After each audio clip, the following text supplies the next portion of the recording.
welcome to Treasury Notes, a show dedicated to the latest news and information from the office of West Virginia State Treasurer John Perdue. I'm your host, Gina Long. Financial education is quickly becoming a key focus of the West Virginia State Treasurer's office, and the office is being recognized on a national level for these efforts. Coming up today, we're going to talk with Lynn, Bennett, coordinator for the Treasurer's NetWorth program, to find out more about the program's many successes. Several other changes and new initiatives are taking place at the State Treasurer's office. In fact, Treasurer Perdue recently welcomed a new assistant treasurer to the team. Here's more. West Virginia State Treasurer John Perdue recently promoted Danny Ellis to Assistant Treasurer. The Logan County native joined the Treasurer's staff in April. Before that, he spent more than 12 years as the business manager at the West Virginia Department of Transportation. Treasurer Perdue says he appointed Ellis to his executive team because of his strong financial background and his great knowledge of state government.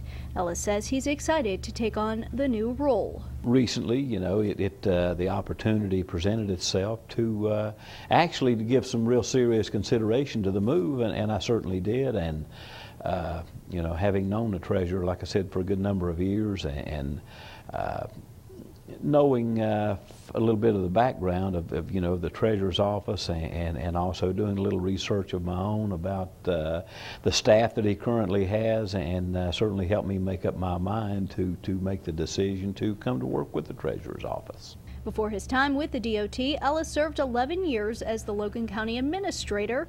Prior to that, he spent 8 years as the Assistant Comptroller for the Logan Division of the Pittston Company. Ellis replaces Paul Hill, who retired last month after 11 years with the Treasurer's office. The Treasurer's office is also pushing forward when it comes to e-government. As we told you last month, e-government provides an electronic payment system for state goods and services. That means people can now use credit cards and electronic fund transfers to do business with the state.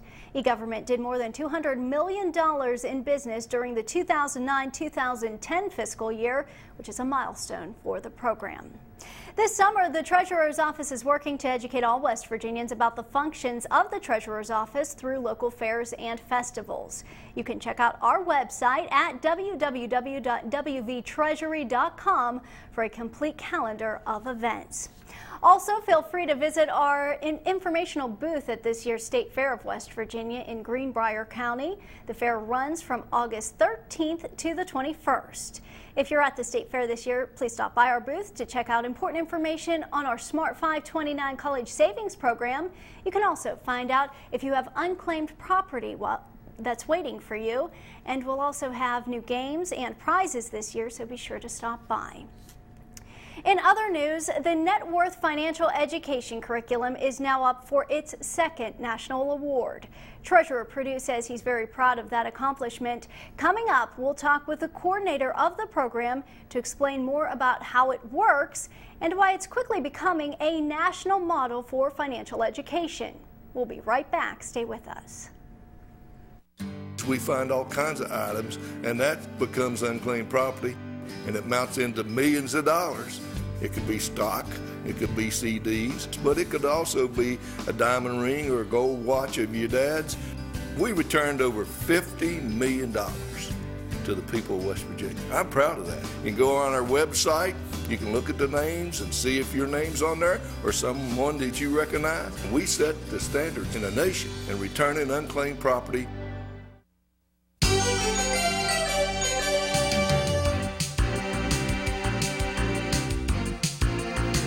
Welcome back to Treasury Notes, a show designed to update you on the latest news and information from the office of West Virginia State Treasurer John Perdue. I'm your host, Gina Long. This year, the Treasurer's office is focusing more than ever on financial education. One of the key initiatives is the NetWorth program, which incorporates financial learning into every grade level around the state. Joining me here today to talk more about the Treasurer's NetWorth program is Program Coordinator Lynn Bennett. Lynn, thank you so much for joining us here today. Thank you, Gina. Well, Lynn, let's just start by explaining how NetWorth came about and what this program is really all about. For probably over 10 years, the Treasurer's Office and other agencies around the state have been doing financial education to some degree. but it was not guaranteed that all students and all teachers could benefit from this program. The test results in the national assessment did not the results did not indicate that we were being successful. So in 2008, the legislature, at the request of the treasurer and state superintendent Dr. Payne, provided some seed money to start a program to develop curriculum materials and train teachers. And we're now getting ready to start our phase 3 of that program. This is a really exciting time, and this program has really been well thought out. It's been a very methodical process to get it up and running. Explain how the initial phases worked and how that got started. Well, during the first year, we actually identified educators from around the state, different grade levels, different courseware, subject areas, and then also community leaders in the area of finances and financial education. And we worked to develop a set of standards. And then we started developing the curriculum materials, and we developed what they call instructional guides. And these were published then on the State Department of Education's Teach 21 website. That was phase 1. During phase 2, it was a combined pilot program to see if we were heading in the right direction. If not, then let's not go all out. And we also then had a research grant to study the effects and the impact of what we'd done. So throughout last year, we had about 75 teachers in 32 counties around the state who piloted the NetWorth materials in their classrooms. We also pre- and post-tested students and teachers. And there was significant gain, even in a short time, and with the weather, which took a lot of days away from the kind of activities we might be doing. Absolutely. We had a lot of snowstorms this right. past winter. And the first semester that the students who are in block scheduling did better than the students who had block in the second semester because of the missing days that they just didn't have. But still, we had results, and it's going to take a long time. I mean, this is a 13-year curriculum, right, starting with kindergarten. In kindergarten, they learn about spending and saving. By the time they're seniors in high schools, they're learning about investing in the stock market. How do the teachers really play a role in this program? I know especially in these initial phases, but of course throughout the program they're going to play a role. But in these initial phases, they really helped develop this coursework. They helped develop, well, the coursework was totally developed by the teacher educators, the first task force and then the pilot teachers. And it went through a very rigorous peer review, was juried, and those that were accepted then were published. Right now we have approximately 60 that either are published or will be published. We have 52 developmental guidance lessons, which was one of the things that makes our state so unique in what we're doing. Are the teachers and the students excited about this program? I know you're excited. Yeah, they actually are. Early on, I have them in journal each month last year, the pilot teachers, and the most common remark was, I never realized how often I could teach personal finance in my math class or my social studies class or even my science class. It was the realization that it can be integrated and doesn't require them to do one more thing, which teachers absolutely resent. Yeah, absolutely. And you talked a little bit about this, but really this program has been so well thought out, and you've done testing along the way to make sure that you are headed in the right direction, as you mentioned. Talk a little bit more about how you're testing these different phases and what the impact is there. Well, we started off by testing the teachers that were in the pilot group, and then at the end of the year we post-tested those same teachers, and there was the average for the first round was about 72% proficiency, and we used the high school test. These are nationally normed tests. At this post-test for the teachers, they were scoring almost in the 80s. Most of them on the test, so they had gained a lot of knowledge and self-confidence that they could actually teach finance education and how they could integrate it. The student results, they varied. We tested K2, and they did exceptionally well. They learned what a check was, and they learned how the safest place to put money is not under your mattress and things like that. On the testing for grades 3 through 12, we used nationally normed tests put out by the National Council for Economic Education, and statistically significant gain on all levels, all grade levels, and it was really amazing.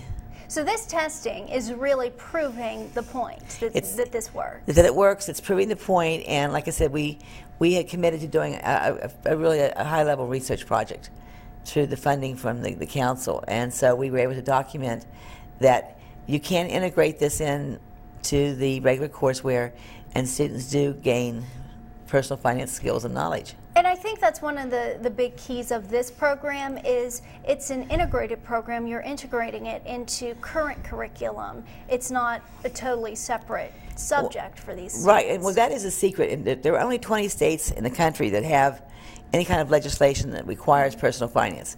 West Virginia is one, but it only requires it at some point in the high school.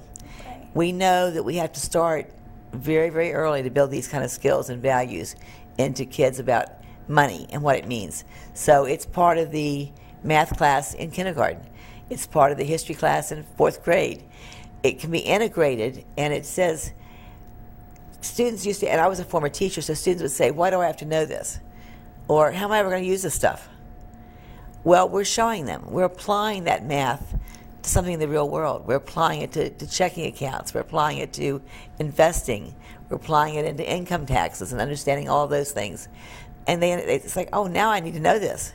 Right. So that's the concept, but the integration, and that's what makes our program really kind of unique, because we, as far as I know, we are the only state that has gotten to this point of fully integrating K-12. And the treasurer is very committed to this, and he's very passionate about integrating financial education into the schools. Oh, absolutely. It's the day that I met him, he said, we were talking about what the program might be, and we were discussing whether I'd be on board or not, and his comment was, you share my passion. And I believe that passion was there. Right. And that's what's going to help drive me and the others in the program throughout the last 2.5 years. And that passion is also driven by the fact that there was kind of a hole in financial education. We haven't really touched on that. Talk about what wasn't there to begin with. Well, what wasn't there was there wasn't any real curriculum developed that matched our state standards. It wasn't part of that. Our state is one of the states that's part of a 21st Century Learning Skills Partnership. And if you look at the elements of that, one of them is financial literacy, as being that the 21st century student needs that. They can have all the smarts in the world and all the knowledge, but if they can't live successfully, they're not going to be able to really do much with it. So it's one of those elements that's there is financial literacy. The treasurer saw the need for, I think probably in his position, you see where a lot of our population did not have the skills. We've seen that in the last 2 years. Mm-hmm. We've seen the level of foreclosures. We've seen the level of bankruptcies. We've seen all those high-level debts and credit card debt. And he felt committed to that. Like I said, for the last 10 years, the office has done some training. They've done the Women in Money Conference at the adult level. They've done some teacher training. This program, though, for the first time, is part of the state's curriculum, and it's K through 12. It doesn't leave out any student in the state. And your background is education. When you were going into these schools before the NetWorth program and as it was being implemented, did you really see that there was that big lack of financial education? I mean, did you see students who couldn't balance checkbooks that probably at a certain age should know certain skills? Very, very much. I mean, very basic skills. And I talked to a lot of people early on in the, especially the retail business, and they would tell me they couldn't find cashiers that could make change. Right. They couldn't find people who could write checks.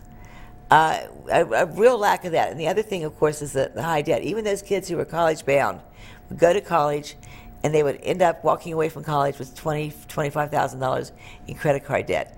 They didn't have the skills to make the choices. And then they spent the first several years of their career trying to deal with that debt. Yeah, and a lot of times technology can be a huge help, but it can also be a hindrance. I know students walk around with their phones now, and they can do anything, just about anything on their phone, make change, figure out a tip. Do you feel that those actually help students, or does it kind of hurt them in some ways? I think one of the things that motivated me from the very first part of this program was I was stopping at a McDonald's on the way down to Charleston one day, and this little 4-year-old girl said, Daddy, let me do that, let me do that. And what she wanted to do was to scan the credit card to pay for her Happy Meal. Oh, now, wow. In her mind, that meal had no value except to play with the card. Yes. And then the other thing is I ran across a couple of little kids about 7 or 8 years old who didn't know that there was any money that came from places other than an ATM machine. Really? You put that piece of plastic in and money comes out. So those are the kind of things. So it's more than just the math and the social studies and the knowledge, but it's also the values of understanding that the personal finance is really, really important to success. And money is real. And money is real, Yeah. right? And the career choices you make are going to determine how you live your life in the future. Well, we also want to touch on the fact that this program, as you said, is really becoming a leader nationally. And in fact, it's one of 8 regional finalists for a Council of State Government Innovations Award. How does that, how do you feel that this national recognition, what light does it put West Virginia in, and how does it make us look? I guess it's been really surprising to me that we have advanced that far ahead of others. I mean, I came into this thinking that the whole world should understand that personal finance was important. Sure. But what I'm finding out is that really people understand that, but they have not put the initiative forward. I think what our treasurer did, what Dr. Payne did early on, what others from the Auditor's Office, Attorney General, First Lady have done to support it, and the legislature, of course, have made a difference in West Virginia. But even as late as last week at a U.S. Treasury Task Force meeting, they were requesting information about our program. Oh, wow. From California. Mm-hmm. So you're going to present to this selection committee down in Charleston, South Carolina, before they make their final selection. What are you going to tell them about the program? What's your sales pitch? I'm still working on part of that, but I think in the initial process, it's an innovation, and the questions they asked were, do you think this is different from what others have done? And do you think it's the right way to go? And can it be replicated? And I think that's all those things are part of our program. The other thing I really want to stress is the fact that this is not a one-shot deal. These materials and curriculum materials are part of state curriculum now. If you go to the State Department's website, there's a personal finance button you can click on to find the materials and the lessons. So even if we were to stop today, that legacy is going to be there of what we've created. And I think that's the power behind it, and it's at all levels. So and it's going to take a lot of training and development to get it all the way integrated to the schools, but it's there. And being a finalist for this award isn't the first time we've been recognized. Back late last year in 2009, we were honored with an Eiffel Award for Excellence in Financial Literacy Education. How did that make you feel to receive that award? Oh, that was wonderful. It was the first really acknowledgement beyond our state that we were really, really on the right track.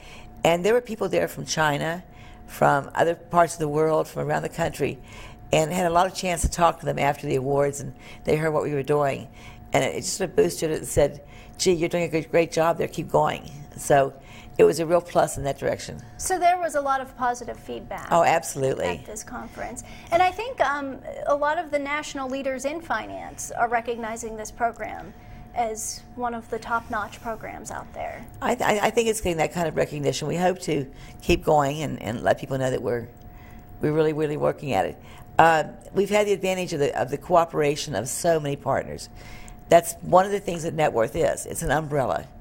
Instead of everybody doing their own little thing, we've been able to bring so many agencies, government, nonprofits, financial institutions, all under an umbrella to work together. Were you surprised to see the national recognition of this program coming so quickly down the pike? Yeah, in a sense I was, because I think we're still in a developmental stage. Mm-hmm. And having it come so fast was kind of surprising. This program, we've done several reports about NetWorth and the Get a Life game, which is the middle school component of the NetWorth program. Talk a little bit about some of these different components and what they really allow the students to learn, and how many of them, like the Get a Life game, are hands-on activities. Well, the Get a Life game is actually one of the developmental guidance activities and parent involvement in the middle school level. Those are the kind of activities that get the students actually involved in doing things.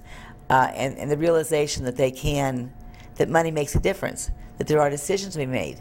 Get a Life is a perfect example of that, where the students have to determine whether or not they want to buy the cell phone, HDTV, all the extra stuff that goes with it, or pay the bills. And sometimes they find out that they need, had one little girl come to me, and I was working the utilities desk, and I had convinced her to buy a cell phone and, high-end broadband cable and all this kind of things.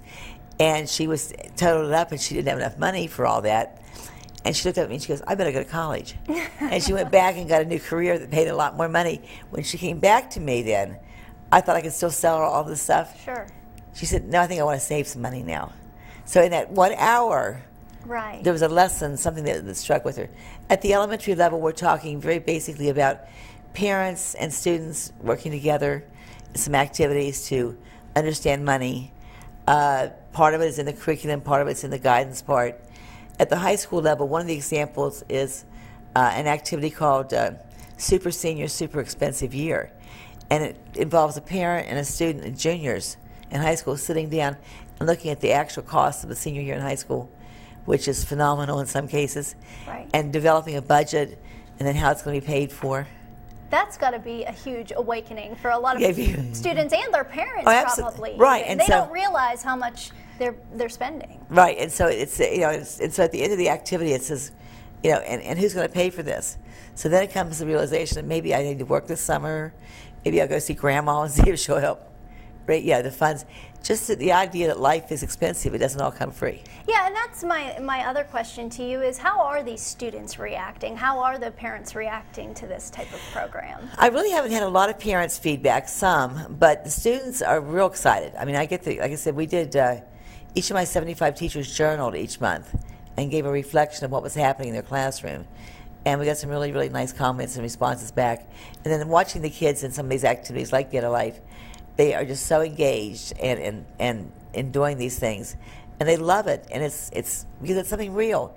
It's not adding apples and oranges; it's adding dollars and cents, and that's real life to them. And you were talking a little bit about going back to the Get a Life game, students having the opportunity within the game to go back to college, see what they can do with an education, see how they can make more money, and then after they're doing that, they're making wiser decisions, which I'm sure is very refreshing for you to see. But I know that there are a lot of community members who are volunteering at these booths, and they're pushing the expensive stuff. They're not getting it. It's not an easy game for these kids to go through. And I guess calling it a game, it really is a simulation of real life. And when they their first time they go through it, they're given an occupation that does not have post-secondary. It doesn't have to be college; it could be other post-secondary training. And the income that would go with it, and they're told how many children they have and what kind of a house and what car. And then there's the extras. We try to sell them at these little booths, and they can't afford any of those, by the way, and get through. So the realization is that they need more education, and it really is an important part of education now, is that they need to get the more education, the more training, and make good career choices. Because like I said, you can't just come out of high school these days and make the same kind of money that maybe you did years ago in manufacturing or mining when there was a lot of jobs there. Very quickly, do you think, just my final question, do you think that this is part of the solution on a statewide and national level to get our economy back on track? Oh, I think so. I think we have generations that have learned to spend and not necessarily save and make some wise decisions. And I don't want to say that they need to, some of those values aren't being instilled in generations down the way. We're starting here saying to kids very early on, this is important to you. And if we spiral it up through 13 years of this knowledge and skills, then they're going to come out being better citizens. All right. Lynn Bennett, coordinator of the NetWorth program, thank you so much for joining us here today. Thank you. We'll be right back with more news and information. Stay with us. The primary function of the Treasurer's Office is cash management. People don't realize that we are the largest bank in the state of West Virginia. People have no idea how much money comes through the Treasurer's Office, over $13 billion now. I pride myself in being the best state in managing money in the nation. I'm the banker of state government. We are your bank. We take care of your money.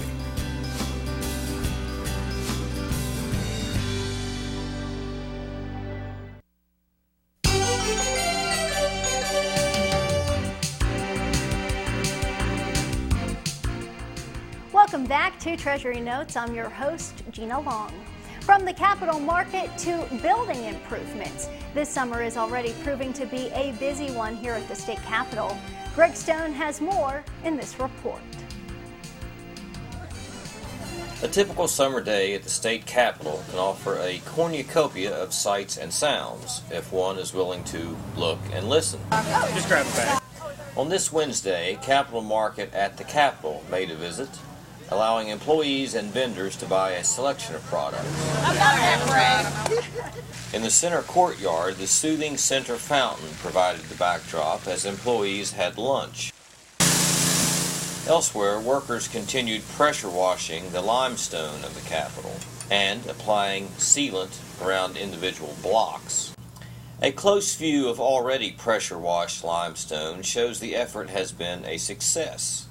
The cleaning is part of millions invested in restoring lights, brass, and other assets.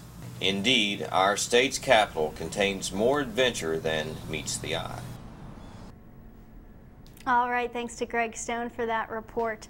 Before we go today, the Treasurer's Office would like to take a moment to celebrate the life of U.S. Senator Robert C. Byrd and say thank you for his years of service to our state and our nation. The senator passed away June 28th at the age of 92.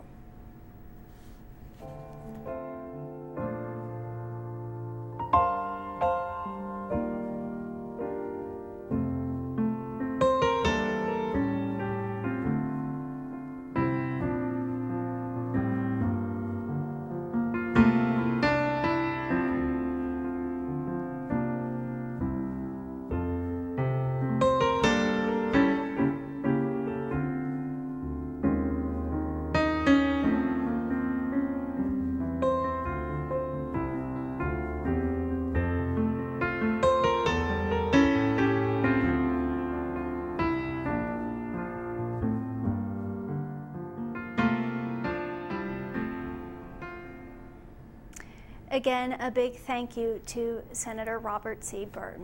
Well, that wraps up today's show. Remember, you can always get the very latest news, information, and events from the State Treasurer's Office on our website. That web address is www.wvtreasury.com. There you can also get a schedule of our fairs and festivals events that we will be at for the remainder of the summer. And remember to stop by our booth at the State Fair. The State Fair this year is August 13th through the 21st. We want to welcome you to our booth. It's in the West Virginia building, and there will be lots of games and prizes and much information for you to take in at that booth. So please be sure to stop by and see us there.